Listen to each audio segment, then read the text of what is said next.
ನಾವು ನಿನ್ನೆ ಎಲ್ಲ ಕೂಡ ರಿಸರ್ಚ್ ಅಂದ್ರೆ ಏನು, ಬಿಸ್ನೆಸ್ನಲ್ಲಿ ರಿಸರ್ಚ್ ಯಾಕೆ ಬೇಕು, ರಿಸರ್ಚ್ ಅನ್ನೋದು ಹೊಸ ಆಗಿರೋ ಪದನ ಅಥವಾ ಒಂದೇ ಡೊಮೈನಲ್ಲಿ ಯೂಸ್ ಮಾಡ್ತಾರಾ, ಎಲ್ಲ ಕಡೆ ರಿಸರ್ಚ್ ಅವಶ್ಯಕತೆ ಇರುತ್ತಾ ಅನ್ನೋದೆಲ್ಲ ಕೂಡ different methods of inductive and deductive ಎಲ್ಲ ಮಾತಾಡಿದ್ದೀವಿ.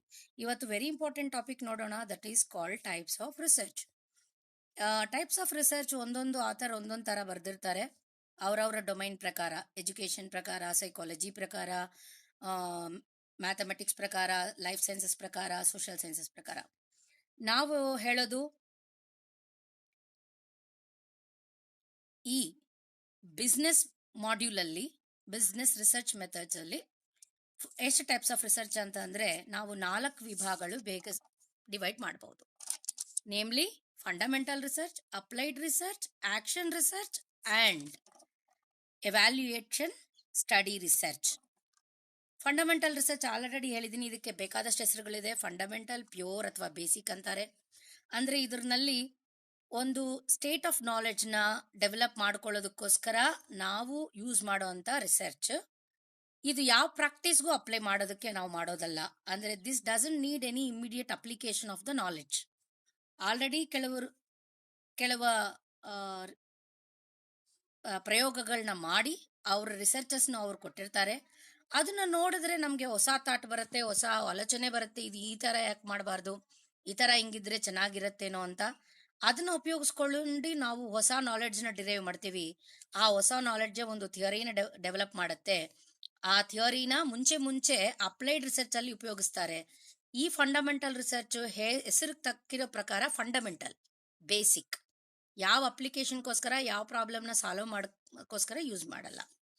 And coming to example of this fundamental research, ನಾವು generation of a fire by the friction of the 2 rocks ಅಂತ ಹೇಳ್ಬೋದು. ಆ ಟೈಮಲ್ಲಿ ಆಲ್ರೆಡಿ ಹೇಳಿದ್ದೀನಿ, ಒಂದು 2 ರಾಕ್ಸ್ನ ಈ ತರ ಫ್ರಿಕ್ಷನ್ ಕೊಟ್ಟಿದ್ರೆ ಮಧ್ಯದಲ್ಲಿ ಫೈರ್ ಬರುತ್ತಂತ ಯಾರಿಗೂ ಆಗಿರ್ಲಿಲ್ಲ, ಅನ್ಸಿರ್ಲಿಲ್ಲ.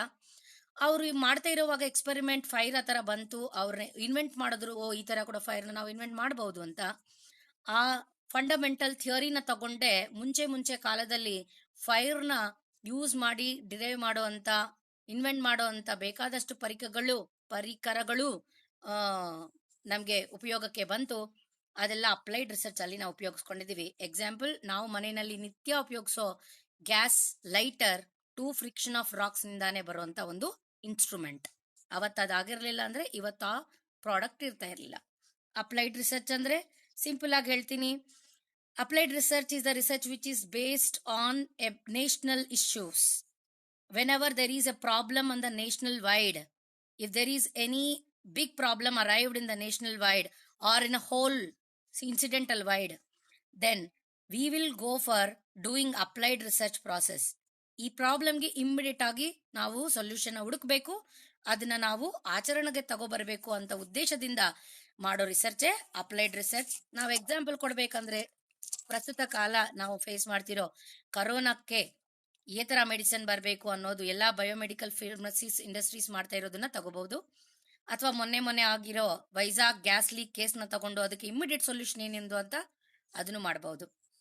Action research almost like same applied research ತರಾನೇ ಇರುತ್ತೆ. ಇದು ಕೂಡ problem solving. It is also an immediate application of any development of the theory or solution to a particular problem. But action ರಿಸರ್ಚ್ಗೂ applied ರಿಸರ್ಚ್ಗೂ ಒಂದೇ ಚಿಕ್ಕ ವ್ಯತ್ಯಾಸ. Action research focuses on a small problems solution. Applied research practices on a big problem solutions, national wise problem solutions. ಒಂದು example ಕೊಡ್ಬೇಕಂದ್ರೆ, ಇವಾಗ HP ಕಂಪನೀಸ್ಗೆ software problem ಬಂದು ಎಲ್ಲಾ ಕಂಪನೀಸ್ ಅವ್ರದ್ದು ಪ್ರಪಂಚದಲ್ಲಿ ಇರೋ ಎಲ್ಲಾ ಕಂಪನಿಗಳು ಹ್ಯಾಕ್ ಆಗ್ಬಿಟ್ಟಿದೆ, ಅವ್ರ ಡಾಟಾ ಎಲ್ಲ ಹೋಗ್ಬಿಟ್ಟಿದೆ, ಅವ್ರ ಕೆಲಸ ಮಾಡಕ್ ಆಗ್ತಾ ಇಲ್ಲ ಅಂತಂದ್ರೆ ದಟ್ ಈಸ್ ಅಪ್ಲೈಡ್ ರಿಸರ್ಚ್ ಕೆಳಗಡೆ ಬರುತ್ತೆ. Because HP company world wide ಇರೋ ಪ್ರಾಬ್ಲಮ್, ಎಲ್ಲಾ ಕಂಪ್ಯೂಟರ್ಸ್ ಅಲ್ಲಿ virus, the entire software of trash and been corrupted. ಅದೇ ಬ್ಯಾಂಗ್ಳೂರ್ ಬ್ರಾಂಚ್ ಅಲ್ಲಿ ಮಾತ್ರ ಅವ್ರ ಕಂಪನಿಗಳಿಗೆ ಏನೋ ಪ್ರಾಬ್ಲಮ್ ಬಂದಿದೆ, ಬ್ಯಾಂಗ್ಳೂರ್ ಬ್ರಾಂಚ್ ಅಲ್ಲಿ ಮಾತ್ರ ಇರೋ HP ಕಂಪನಿ ಆಫೀಸ್ ಅಲ್ಲಿ ಏನೋ ಪ್ರಾಬ್ಲಮ್ ಆಗಿದೆ, ಒಂದು ಡಿಪಾರ್ಟ್ಮೆಂಟ್ ಅಲ್ಲಿ ಮಾತ್ರ ಏನೋ ಪ್ರಾಬ್ಲಮ್ ಆಗಿದೆ ಅಂದ್ರೆ ಅದು action research. So action research small problem solution, applied research big problem solution. Coming to evaluatory study research, this is also a part of applied research ತರಾನೇ ಇರುತ್ತೆ. ಇದು ಕೂಡ ಬಟ್ ಇದು ಏನಪ್ಪ ಮಾಡ್ತೀವಿ ನಾವು ಅಂದ್ರೆ, ಒಂದು ದೊಡ್ಡ ಪ್ರಾಬ್ಲಮ್ ಏನಾದ್ರೂ ಬಂದಿದ್ರೆ ಅಥವಾ ಒಂದು ಪಾಲಿಸಿ ಬಂದಿದ್ರೆ, ಇವಾಗ ಡಿಮಾನಿಟೈಸೇಷನ್ ಎವ್ಯಾಲ್ಯೂಯೇಷನ್ ಸ್ಟಡಿ ಮಾಡಬಹುದು ನಾವು. ಬೇಕಾದಷ್ಟು ರಿಸರ್ಚ್ ಪೇಪರ್ಸ್ ಬಂದಿದೆ ಅದ್ರ ಮೇಲೆ. ಅಂದ್ರೆ ಡಿಮಾನಿಟೈಸೇಷನ್ ಅಂತ ಗೌರ್ಮೆಂಟ್ ಮಾಡ್ತು, ಆಲ್ರೆಡಿ ಆಚರಣೆಗೆ ಬಂತು, ಮುಗಿತು. ಅದಾದ್ಮೇಲೆ ಒಳ್ಳೇದಾಯ್ತಾ ಎಕಾನಮಿಗೆ, ಕೆಟ್ಟದಾಯ್ತಾ, ಒಳ್ಳೇದಾದ್ರೆ ಎಷ್ಟು ಮಟ್ಟಿಗೆ, ಕೆಟ್ಟದಾದ್ರೆ ಎಷ್ಟು ಮಟ್ಟಿಗೆ ಅಂತ ಎವ್ಯಾಲ್ಯೂಯೇಷನ್. ಅಂದ್ರೆ it's like a post mortem the incident. ಸತ್ತೋಗಿರ್ತಾರೆ ಅಥವಾ ಬದುಕಿರ್ತಾರೆ ಅಥವಾ ಏನೋ ಒಂದು ಡೆವಲಪ್ ಆಗಿರುತ್ತೆ, ಅದು ಗುಡ್ ಆರ್ ಬ್ಯಾಡ್ ಅಂತ ಎವ್ಯಾಲ್ಯೂಯೇಷನ್ ಮಾಡೋದೇ ಎವ್ಯಾಲ್ಯೂಯೇಟರಿ ರಿಸರ್ಚ್ ಸ್ಟಡಿ. ನಮ್ಮ ಬಿಸ್ನೆಸ್ ರಿಸರ್ಚ್ ಮೆಥಡಾಲಜಿ ಪ್ರಕಾರ ನಾವು ಬಿಸ್ನೆಸ್ ಅಲ್ಲಿ 4 ಟೈಪ್ ಆಫ್ ರಿಸರ್ಚಸ್ ಮಾಡ್ತೀವಿ. Based on the situation, based on the problem. ಇದು ಬಿಟ್ರೆ ಇನ್ನ ಬೇಕಾದಷ್ಟು ವೆರೈಟೀಸ್ ಇದೆ. ಅದನ್ನ ನಾವು ಕ್ವಾಂಟಿಟೇಟಿವ್, ಕ್ವಾಲಿಟೇಟಿವ್, ಡಿಸ್ಕ್ರಿಪ್ಟಿವ್ ಅಥವಾ ಡಯಾಗ್ನೋಸ್ಟಿಕ್ ರಿಸರ್ಚಸ್ ಅಂತ ಕೂಡ ಕರಿಬಹುದು. Please mute your channel. Let us see very important term. ಇದು ಜಾಸ್ತಿ ಕಡೆ ಕೇಳ್ತಾ ಇರ್ತಾರೆ. ಇವನ್ ನೆಟ್ ಎಕ್ಸಾಮ್ ಅಲ್ಲಿ ಕೂಡ ರಿಸರ್ಚ್ ಆಪ್ಟಿಟ್ಯೂಡ್ ಇದೆ ಅದರಿಂದ. ಡಿಸ್ಕ್ರಿಪ್ಟಿವ್ ರಿಸರ್ಚ್ ಅಂದ್ರೆ ಏನು?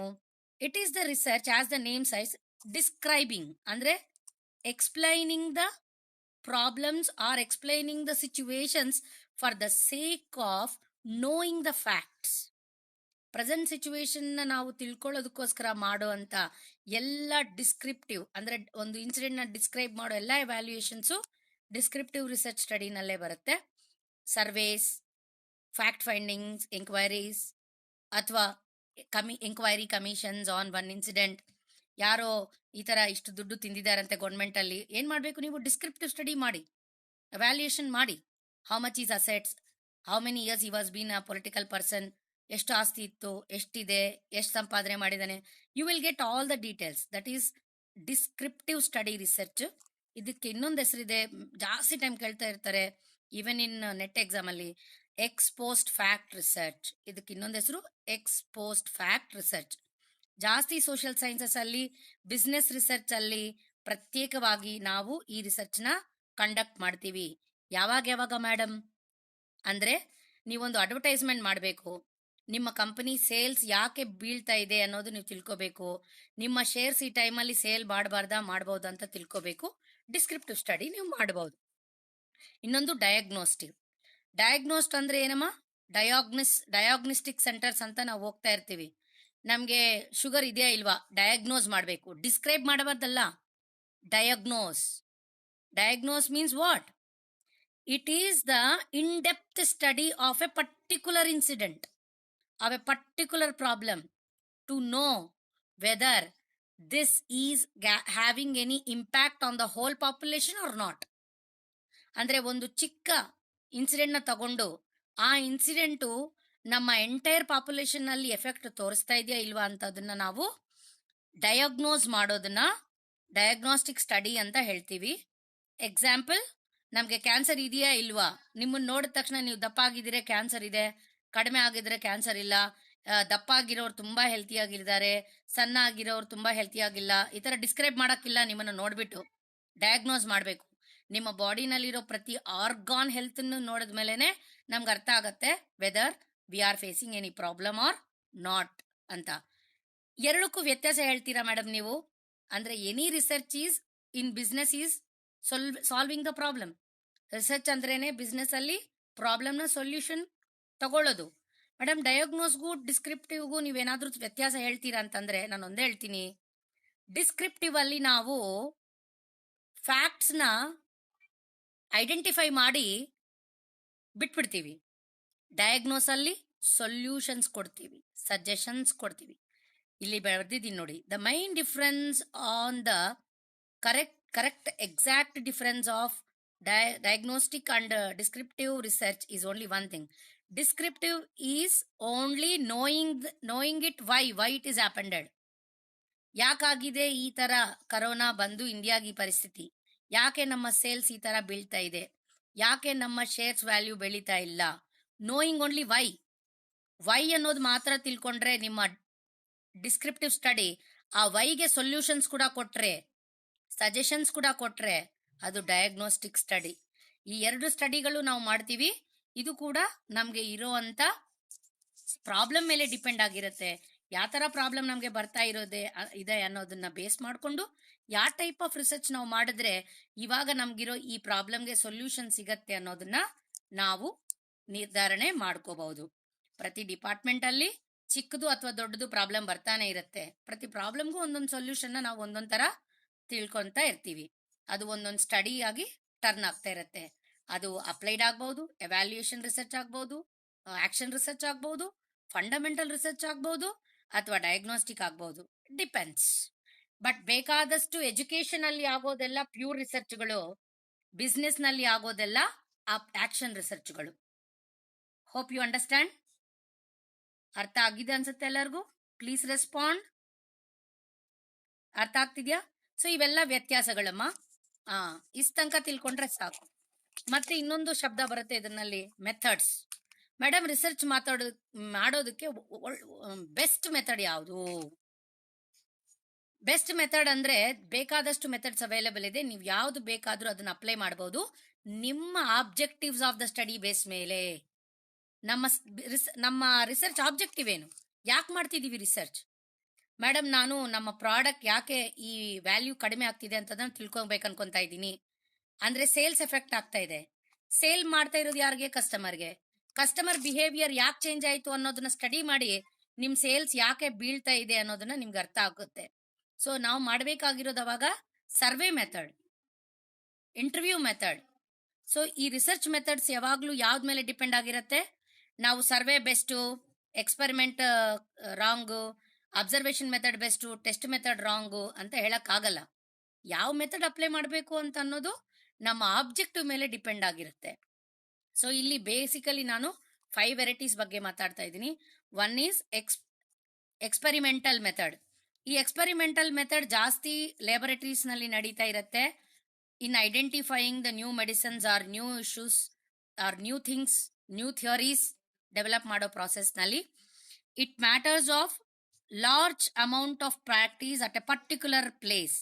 ನಾವು ಒಂದೇ ಕಡೆ ಕೂತ್ಕೊಂಡು ಎಕ್ಸ್ಪೆರಿಮೆಂಟ್ ಮಾಡ್ತೀವಿ. ಒಂದೇ ಕಡೆ ಕೂತ್ಕೊಂಡು ಎಕ್ಸ್ಪೆರಿಮೆಂಟ್ ಮಾಡ್ತೀವಿ. ಇದು ನಾವು ಅನ್ಕೊಂಡಿರೋ ತರ ಸಕ್ಸಸ್ ಆಗತ್ತಾ ಆಗಲ್ವಾ ಅಂತ. ಅಂದ್ರೆ ಕರೋನಾಗೆ ಮೆಡಿಸಿನ್ ಐಡೆಂಟಿಫೈ ಮಾಡಿ 2-3 ಟೆಸ್ಟ್ ಪೇಷಂಟ್ಸ್ಗೆ ಅದನ್ನ ಕೊಟ್ಟು ಅವ್ರನ್ನ ಒಂದು ರೂಮಲ್ಲಿ ಇಟ್ಟು ಅವ್ರ ಬಿಹೇವಿಯರ್ನ ಸ್ಟಡಿ ಮಾಡಿ, ಕಡಿಮೆ ಆಗ್ತಾ ಇದೆ, ಇದು ಯೂಸ್ ಮಾಡಬಹುದು, ಅಯ್ಯೋ ಕಡಿಮೆ ಆಗ್ತಾ ಇಲ್ಲ, ಸೈಡ್ ಎಫೆಕ್ಟ್ ಬರ್ತಾ ಇದೆ, ಇದಕ್ಕೇನ್ ಸೊಲ್ಯೂಷನ್ ಅಂತ ಲ್ಯಾಬೊರೇಟರೀಸ್ ನಲ್ಲಿ ಒಂದು ಸ್ಪೆಸಿಫಿಕ್ ಸ್ಪೇಸ್ ಅಲ್ಲಿ ಮಾಡೋದನ್ನ ಎಕ್ಸ್ಪೆರಿಮೆಂಟಲ್ ಮೆಥಡ್ ಅಂತೀವಿ. ಇದು ಮೆಡಿಸಿನ್ ಫೀಲ್ಡ್ ಅಲ್ಲಿ ಜಾಸ್ತಿ ಆಗುತ್ತೆ. ನಮ್ಮ ರಿಸರ್ಚ್ ಫೀಲ್ಡ್ಗಿಂತ ಮೆಡಿಸಿನ್ ಫೀಲ್ಡ್ ಇದು indoor method. Coming to case study, ನಾವು ಮಾತಾಡ್ತಾ ಇರ್ತೀವಿ case study method. Case study ಅಂದ್ರೆ ಏನಮ್ಮ? Scientific biography of a particular incident happened in the past.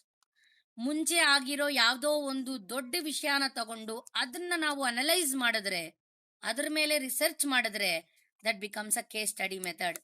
ಇವಾಗ Vizag steel plant issue, gas leakage, Bhopal gas leakage, ಇದನ್ನ ನೀವು ಕೇಸ್ ಸ್ಟಡಿ ಆಗಿ ತಗೊಂಡು ಎನ್ವಿರಾನ್ಮೆಂಟ್ಗೆ ಇಂಥ ಫ್ಯಾಕ್ಟ್ರಿಗಳು ಬೇಕಾ ಬೇಡವಾ, ಬೇಕು ಅಂದ್ರೆ ಎಷ್ಟು ದೂರದಲ್ಲಿ ಜನನಿವಾಸಕ್ಕೆ ಅಂತ ಫ್ಯಾಕ್ಟ್ರಿಗಳನ್ನ ನಾವು ನಿರ್ಮಿಸಬೇಕು, ಪರ್ಮಿಷನ್ಸ್ ಕೊಡಬೇಕು, ಅಲ್ಲಿ ಅಪಾರ್ಟ್ಮೆಂಟ್ಗಳು ಯಾವಾಗ ಮಾಡಿದ್ದಾರೆ, ಯಾಕೆ ಆ ಲ್ಯಾಂಡ್ ನ ಅಪಾರ್ಟ್ಮೆಂಟ್ಗೆ ರಿಯಲ್ ಎಸ್ಟೇಟ್ಗೆ ಕೊಟ್ರು.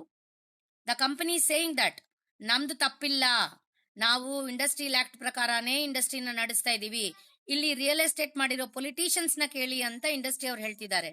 ಸೊ ಇಲ್ಲಿ two sides things are happening, political side and social welfare side. ನೀವು ಕೇಸ್ ಸ್ಟಡಿ ತಗೊಂಡು ಮಾಡಬಹುದು, ಎವ್ಯಾಲ್ಯೂಯೇಟ್ ಮಾಡಬಹುದು. ಇದರಲ್ಲಿ ಜಾಸ್ತಿ ನಾವು ಲಾಜಿಕಲ್ ಸ್ಟಡೀಸ್ ನ ಯೂಸ್ ಮಾಡ್ತೀವಿ. Case studies is used only majorly in logical studies.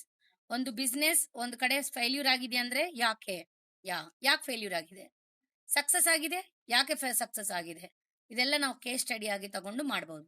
ನಮ್ಮ ಬಿಸ್ನೆಸ್ ಅಲ್ಲಿ ಕೂಡ ಕೇಸ್ ಸ್ಟಡೀಸ್ ಜಾಸ್ತಿ ಮಾಡ್ತೀವಿ. ನೀವು ಮಾಡ್ತೀರಾ ಅನ್ಸುತ್ತೆ ಕ್ಲಾಸಲ್ಲಿ. ನಾವೊಂದು ಒಂದು ಕೇಸ್ ಕೊಟ್ಟು, ಒಂದು ಇನ್ಸಿಡೆಂಟ್ ನ ಕೊಟ್ಟು ಅದು ಹೇಳ್ತೀವಲ್ಲ, ಇದಕ್ಕೆ ನೀವೇನ್ ಹೇಳ್ತೀರಾ, ನೀನು ಮ್ಯಾನೇಜರ್ ಆಡ್ತಿದ್ರೆ ಏನ್ ಮಾಡ್ತೀಯಾ, ನೀನ್ ಈ ಸಿಚುವೇಶನ್ ಅಲ್ಲಿ ಕೂತ್ಕೊಂಡ್ರೆ ನೀನ್ ಏನ್ ಮಾಡ್ತೀಯಾ. ಕೇಸ್ ಸ್ಟಡೀಸ್ ಎಲ್ಲ ಕೂಡ ನಾವು ಆ ಕ್ಯಾಟಗರಿನಲ್ಲಿ ತಗೋಬಹುದು. ಸರ್ವೇಸ್ ಆರ್ ಫೀಲ್ಡ್ ಸ್ಟಡೀಸ್ ಅಂದ್ರೆ ಅಲ್ಲಿ ಹೋಗಿ ಅಲ್ಲಿ ಇರೋ ಅಂತ ಜನಗಳನ್ನ ಮಾತಾಡೋದು. ಇಲ್ಲಿ ಕೂತ್ಕೊಂಡು ಇಂಡೋರ್ ಅಲ್ಲಿ ಎಕ್ಸ್ಪೆರಿಮೆಂಟ್ ಮಾಡೋದಲ್ಲ, ಯಾವ್ದೋ ಒಂದು ಇನ್ಸಿಡೆಂಟ್ ನ ತಗೊಂಡು ಅದನ್ನ ಅನಾಲಿಸೈಸ್ ಮಾಡೋದಲ್ಲ, ಸರ್ವೆ ಮಾಡಿ ಅಲ್ಲಿ ಹೋಗಿ, ಅಂದ್ರೆ ಇನ್ಸಿಡೆಂಟ್ ಎಲ್ಲಿ ನಡೆದಿದ್ಯೋ ಅಲ್ಲಿ ಹೋಗಿ ಅಲ್ಲಿ ಇರೋ ಎಲ್ಲಾ ಪಾರ್ಟೀಸ್ಗಳನ್ನ ನೀವು ಮಾತಾಡಿದ್ರೆ ನಿಮ್ಗೆ ಅರ್ಥ ಆಗತ್ತೆ entire information of a particular problem. ಈ ಸರ್ವೆ ಮಾಡೋದಕ್ಕೆ ಬೆಸ್ಟ್ ಮೆಥಡ್ ಯಾವ್ದಮ್ಮ? ಕ್ವಶನೇರ್ ಕೊಡೋದು. ಆನ್ಲೈನ್ ಅಲ್ಲಿ ನೀವು ಪರ್ಚೇಸ್ ಮಾಡ್ತಿದ್ದೀರಾ ನಮ್ಮ ಪ್ರಾಡಕ್ಟ್, ನಿಮ್ಗೆ ಚೆನ್ನಾಗಿ ಅನಿಸ್ತಾ ಇದೆಯಾ ಇಲ್ವಾ, ಏನ್ ಸಮಸ್ಯೆಗಳು ಬರ್ತಾ ಇದೆ, ಅದೆಲ್ಲ ಸರ್ವೆ ಮಾಡಿ. You can get it the information. Interviews or questionnaire, these all called as survey methods. Government also will make some surveys. ಈ ಇದು ಸೆನ್ಸಸ್ ತಗೊಂತಾರಲ್ಲಮ್ಮ, 10 ವರ್ಷಕ್ಕೊಂದ್ಸಾರಿ government will take us census. ಯಾವ ತರ ತಗೊಂತಾರ ಅವರು? ಸರ್ವೆ. ಮನೆಗೂ ಬಂದು ಸರ್ವೆ ಮಾಡ್ತಾರೆ, ಎಷ್ಟು ಜನ ಇದ್ದಾರೆ, ಯಾವ ಏಜ್ ಗ್ರೂಪ್ ಎಷ್ಟು ಜನ, ಚಿಕ್ಕ ಮಕ್ಳು ಎಷ್ಟು, ದೆನ್ ದೇ ಡಿಸೈಡ್ ನಮ್ಮ ಪಾಪ್ಯುಲೇಷನ್ ಎಷ್ಟು, ಇದು ಕಂಟ್ರೋಲ್ ಮಾಡ್ಬೇಕಂದ್ರೆ ಏನ್ ಪಾಲಿಸಿ ಬರಬೇಕು. This is a best way, survey method and field study. Next is observation method. ಅಂದ್ರೆ ಕ್ವಶನೇರ್ ಕೊಟ್ಬೇಡಿ, ಏನು ಕೊಟ್ಬೇಡಿ, ಹ್ಯೂಮನ್ ಬಿಹೇವಿಯರ್ನ, ಹ್ಯೂಮನ್ ಟೆಂಡೆನ್ಸೀಸ್ನ, ಹ್ಯೂಮನ್ ಮೆಂಟಾಲಿಟೀಸ್ನ ಅಬ್ಸರ್ವ್ ಮಾಡಿ. ಈ ಅಬ್ಸರ್ವೇಷನ್ ಮೆಥಡ್ ಕೂಡ ನಾವು ಜಾಸ್ತಿ ಕಡೆ ಮಾಡ್ತಾ ಇರ್ತೀವಿ to identify the organisational behaviour of the individual. ಕೆಲವರು ಆರ್ಗನೈಸೇಷನ್ ಅಲ್ಲಿ ಒಂದು ತರ, ಆಚೆ ಕಡೆ ಒಂದು ತರ, ಮಕ್ಕಳ ಹತ್ರ ಒಂದು ತರ, ಬೇರೆ ಕೊಲೀಗ್ಸ್ ಹತ್ರ ಒಂಥರ ಬಿಹೇವ್ ಮಾಡ್ತಾ ಇರ್ತಾರೆ. ಅವ್ರನ್ನ ನಾವು ಕ್ವಶನೇರ್ ಕೊಟ್ರೆ ಅವರು ಅರ್ಥ ಮಾಡ್ಕೊಂಡು ಅವ್ರಿಗೆ ಹೆಂಗ್ ಬರುತ್ತೋ ಹಂಗ, ಅಂದ್ರೆ ಅವ್ರಿಗೆ ಇಷ್ಟ ಬಂದಿರೋ ಆನ್ಸರ್ನ ಬರೆಯಲ್ಲ, ಕರೆಕ್ಟ್ ಬರೆಯಲ್ಲ, ಇಂಪ್ರೆಸ್ ಮಾಡೋದಕ್ಕೆ ಬರೀತಾರೆ. ಅಂದ್ರೆ sometimes the survey method can be mall practised. Survey method ಅಲ್ಲಿ ಎರರ್ ಬರೋ ಜಾಸ್ತಿ ಅವಕಾಶಗಳಿರುತ್ತೆ. ನಿಮ್ಗೆ ಇಷ್ಟ ಬಂದಿರೋ ತರ, ಇವಾಗ ಸರ್ವೆ ಮಾಡಿ ಅಂತಂದ್ರೆ 100 ಪೀಪಲ್ ಹತ್ರ ನಾವು ಹೋಗ್ತೀವ, ಇಲ್ಲ 30 ಜನ ಹತ್ರ ಹೋಗ್ತೀವಿ, ಇನ್ನ ಮಿಕ್ಕಿದ್ದು 70 ಪೀಪಲ್ದು ನಾವೇ ಮಾರ್ಕ್ ಮಾಡ್ತೀವಿ, ಇಂಟು ಮಾರ್ಕ್ ಟಿಕ್ಕು ಮಾಡ್ತೀವ ಮಾಡಲ್ವಮ್ಮ?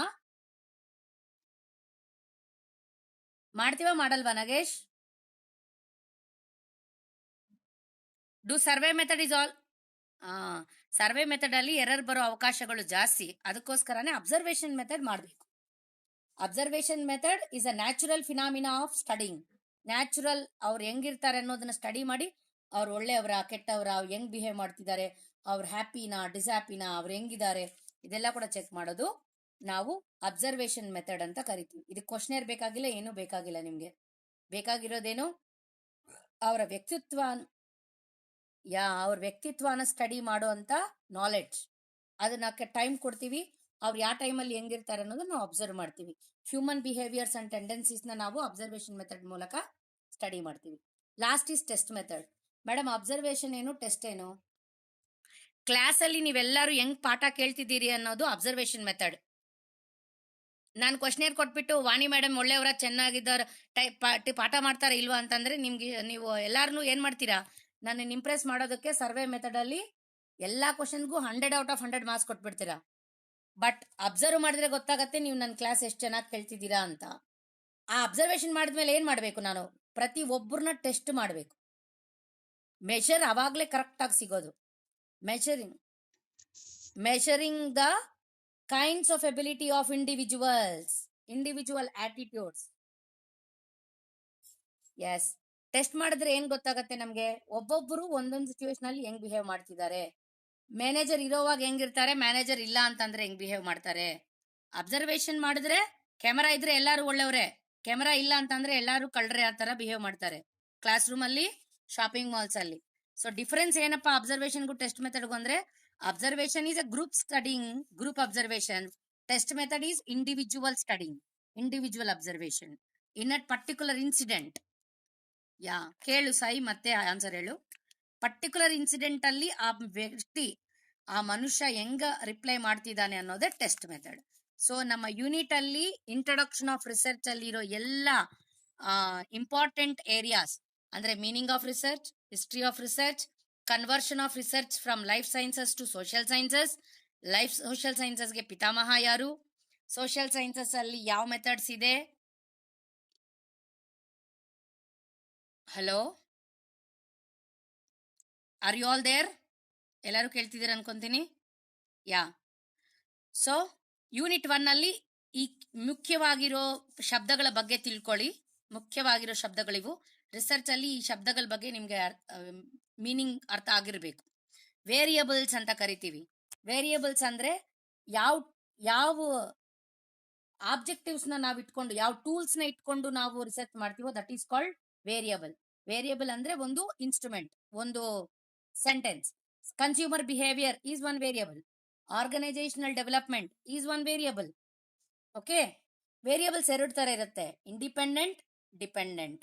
ಇಂಡಿಪೆಂಡೆಂಟ್ ಅಂದ್ರೆ ಈ ವೇರಿಯಬಲ್ ಯಾವ್ದ ಮೇಲೇನು ಡಿಪೆಂಡ್ ಆಗಲ್ಲ.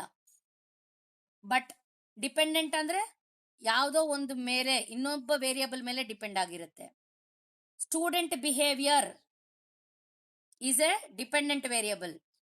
Exam result is independent variable. Student behaviour is a dependent. Student behaviour ಹೆಂಗಿರುತ್ತೆ? ಟೈಮ್ ಪ್ರಕಾರ ಚೇಂಜ್ ಆಗತ್ತೆ, ಲೆಕ್ಚರರ್ ಪ್ರಕಾರ ಚೇಂಜ್ ಆಗತ್ತೆ. ಫೇವ್ರೇಟ್ ಸಬ್ಜೆಕ್ಟ್ ಬಂದ್ರೆ ಒಂಥರ ಕೇಳ್ತಾರೆ, ಫೇವ್ರೇಟ್ ಇಲ್ಲ ಅಂದ್ರೆ ಇನ್ನೊಂಥರ ಕೇಳ್ತಾರೆ. ಊಟ ಸಮಯದಲ್ಲಿ ಕ್ಲಾಸ್ ತಗೊಂತೀವಿ ಅಂದ್ರೆ ಇನ್ನೊಂಥರ ಕೇಳ್ತಾರೆ. So student behaviour is a dependent variable. Independent variable is their exam marks results, their results. Independent ಅದು ನೀವ್ ಹೆಂಗ್ ಬರೀತೀರೋ ಹಂಗ್ ಬರುತ್ತೆ ಆನ್ಸರ್, ರಿಸಲ್ಟ್. ಅದು ಇಂಡಿಪೆಂಡೆಂಟ್, ಅದು ಡಿಪೆಂಡೆಂಟ್ ಆಗಲ್ಲ. ಸೊ ಈ ತರ ವೇರಿಯಬಲ್ಸ್ ಎರಡು ರೀತಿ ಇರುತ್ತೆ. ಈ ಎರಡು ವೇರಿಯಬಲ್ಸ್ ನ ಕೂಡ ನಾವು ರಿಸರ್ಚ್ ಅಲ್ಲಿ ಮಾಡ್ತೀವಿ. ಬಿಸ್ನೆಸ್ ನಲ್ಲಿ ಏನ್ ಹೇಳ್ಬಹುದು ನೀವು? Consumer behaviour is a dependent variable. Sale price is a independent variable. Based on this we can keep changing it. And sampling. Research ಅಲ್ಲಿ ನಾವು ಎರಡು ಪದಗಳು ಜಾಸ್ತಿ ಯೂಸ್ ಮಾಡ್ತೀವಿ, ಒಂದು ಪಾಪ್ಯುಲೇಷನ್, ಇನ್ನೊಂದು ಸ್ಯಾಂಪ್ಲಿಂಗ್. ಪಾಪ್ಯುಲೇಷನ್ ಅಂದ್ರೆ ಏನು? The whole number of responses which you are taking into consideration. Madam, ನಾನು LG ಫ್ಯಾಕ್ಟ್ರಿನಲ್ಲಿ, ಅಲ್ಲಿ ಆಗಿರಲ್ಲ, LG ಪಾಲಿಮರ್ಸ್ ನಲ್ಲಿ ಅಲ್ಲಿ ಕೆಲಸ ಮಾಡೋ ಪ್ರತಿ ವ್ಯಕ್ತಿ ಒಪಿನಿಯನ್, ಅಲ್ಲಿ ಗ್ಯಾಸ್ ಲೀಕ್ ಆಗಿ ಸತ್ತೋಗಿರೋ ಎಲ್ಲಾ ವ್ಯಕ್ತಿಗಳ ಒಪಿನಿಯನ್ ತಗೋಬೇಕು ಅನ್ಕೊಂತ ಇದ್ದೀನಿ ಅಂತಂದ್ರೆ ಫಸ್ಟ್ ನಿನ್ಗೆ ತಿಳಿಬೇಕು ನಿಮ್ಮ ಪಾಪ್ಯುಲೇಷನ್ ಎಷ್ಟು ಅಂತ. ಆ ಗ್ಯಾಸ್ ಲೀಕೇಜ್ ಆಗಿ ಸತ್ತೋಗಿರೋರು ಎಷ್ಟು ಜನ, ಹಾಸ್ಪಿಟಲೈಸ್ ಆಗಿರೋರು ಎಷ್ಟು ಜನ, ಡಿಸೆಬಿಲಿಟಿ ಅಂದ್ರೆ ಯಾವ್ದೋ ಒಂದು ಬಾಡಿ ಆರ್ಗಾನ್ ಪ್ರಾಬ್ಲಮ್ ತಗೊಂಡಿರೋರು ಎಷ್ಟು ಜನ. ನಿಮ್ಮ ಪಾಪ್ಯುಲೇಷನ್ ನಿಮ್ಗೆ ಅರ್ಥ ಆಗಾದ್ರೆ ಅದ್ರಲ್ಲಿ 30% ಮಾತ್ರ ಸ್ಯಾಂಪಲ್ ಆಗುತ್ತೆ. ಅಂದ್ರೆ 2,000 ಜನ ಇದಾರೆ ಅನ್ಕೊಳ್ಳಿ, ಆ LG ಪಾಲಿಮರ್ಸ್ ಗ್ಯಾಸ್ ಲೀಕೇಜ್ ನಲ್ಲಿ ಎಫೆಕ್ಟ್ ಆಗಿರೋ ಕುಟುಂಬಗಳು, ವ್ಯಕ್ತಿಗಳು 2,000 ಜನನ ನಾವು ಇಂಡಿವಿಜುವಲಿ ಹೋಗಿ ಸರ್ವೆ ಮಾಡಕ್ಕೆ, ಟೆಸ್ಟ್ ಮಾಡಕ್ಕೆ ಆಗಲ್ಲ. ಆ 2,000ದಲ್ಲಿ ನಾವು ಸ್ಯಾಂಪಲ್ ಮಾಡ್ತೀವಿ.